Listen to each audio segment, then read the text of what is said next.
Atau maka pada masa sahabat kita katakan ada sahabat yang banyak memberikan fatwa.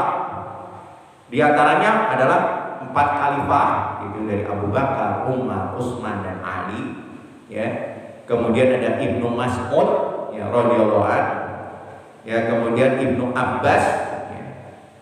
Dan kemudian ada Ibnu Umar, ada Zaid bin Sabit. Dan orang-orang inilah yang nanti mendirikan madrasah fikih, madrasah ilmu pertama kali di kota-kota. Nanti yang kita sebutkan ya kota-kotanya. Nah, kemudian ada yang secara pertengahan ya menyampaikan fatwanya seperti Abu Hurairah, ya, Jabir, ya, Ummu Salamah, ya, dan sebagainya. Kemudian ada yang sangat sedikit menyampaikan fatwa seperti sahabat Abu Zar, ya, Amr bin Yasir, Abu Ayyub, ya, itu menyampaikan sedikit sekali tentang fatwa-fatwa tentang syariat Islam. Nah, kemudian ketika masa Umar bin Khattab, ya, sampai masa Umar bin Khattab, sahabat-sahabat besar itu masih kumpul di kota Madinah, Pak. Masih kumpul di kota Madinah, sahabat-sahabat besar ya. Karena Umar melarang ya mereka itu keluar dari kota Madinah. Ya, sebagai siapa? Sebagai ahli ilmu, sehingga ketika ada masalah Umar langsung bertanya kepada para sahabat ahli-ahli ilmu itu seperti Ibnu Abbas, Ibnu Mas'ud, ya, Ibnu Umar. Nah, itu makanya mereka tidak diperbolehkan untuk keluar dari kota Madinah. Itu periode Umar, ya. Jadi kita bisa katakan pada periode Umar masih terjadi ijma sahabat, ya.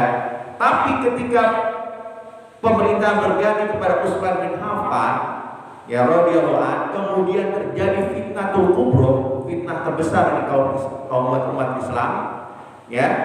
Maka banyak para sahabat yang akhirnya ya berpencar, ya, ke seluruh daerah-daerah yang telah dikuasai oleh Islam.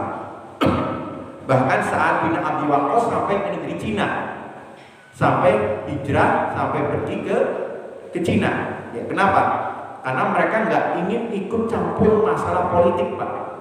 Ya, karena persetujuan antara Muawiyah bin Abu Sufyan, ya, misalnya nanti ya kita tunggu setelah terbunuhnya Utsman bin Affan, ya, kemudian terjadi pertikaian antara Ali bin Abi Thalib, ya, dengan Muawiyah bin Abu Sufyan dalam hal kekhalifahan. Para sahabat-sahabat besar Ali itu nggak mau ikut campur, Pak. Akhirnya mereka berfokus untuk mengajarkan syariat Islam. Maka muncullah madrasah-madrasah, Pak. Madrasah-madrasah misalnya di kota Mekah, ya, yang mengajarkan masyarakat Mekah ilmu fikih saat itu adalah ya sahabat Abdullah bin Abbas radhiyallahu anhu. Ya. Kemudian di kota Madinah, ya, itu ada Zaid bin Sabit dan Ibnu Umar atau Abdullah bin Umar, ya. Beliau mengajarkan bagi masyarakat Madinah yaitu ilmu syar'i, Pak.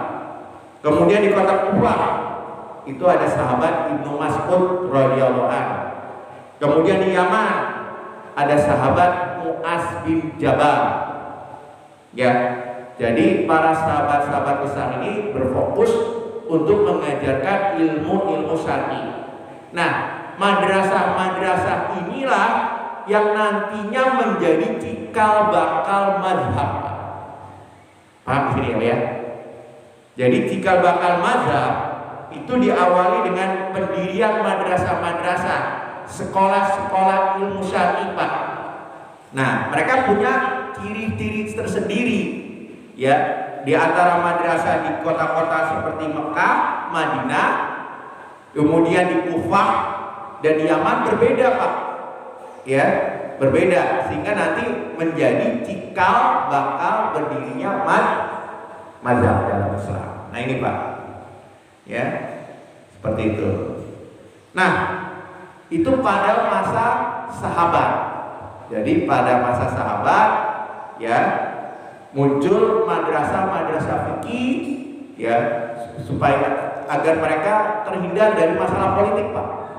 Jadi politik itu ya kan, namanya politik itu saling menyatukan, Pak. Nggak ada manfaatnya bagi umat ya. Maka sahabat-sahabat besar lebih memilih menghindari politik, tidak memihak ya siapapun.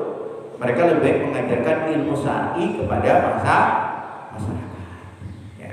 Jadi bagi mereka ya, walaupun mereka di dalam hati mereka tetap memilih, ya, tetapi ya tetap mereka tidak terlibat politik secara langsung, Pak.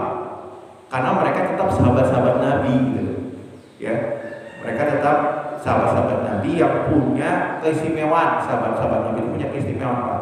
Makanya walaupun terjadi pertikaian ya, antara Muawiyah dengan Ali bin Abi Thalib, kita tidak boleh saling menjelekkan satu sama lain. Akidah Ahlus Sunnah wal Jamaah itu tidak pernah menjelekkan Muawiyah dan tidak pernah menjelekkan Ali bin Abi Thalib. Ya.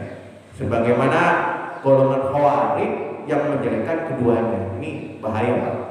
Ahlus Sunnah wal Jamaah tidak menjelekkan keduanya walaupun mereka terlibat pertikaian bahkan perang. Ya, bahkan perang di antara keduanya, tapi kita tidak ikut campur terhadap peristiwa politik tersebut. Ya.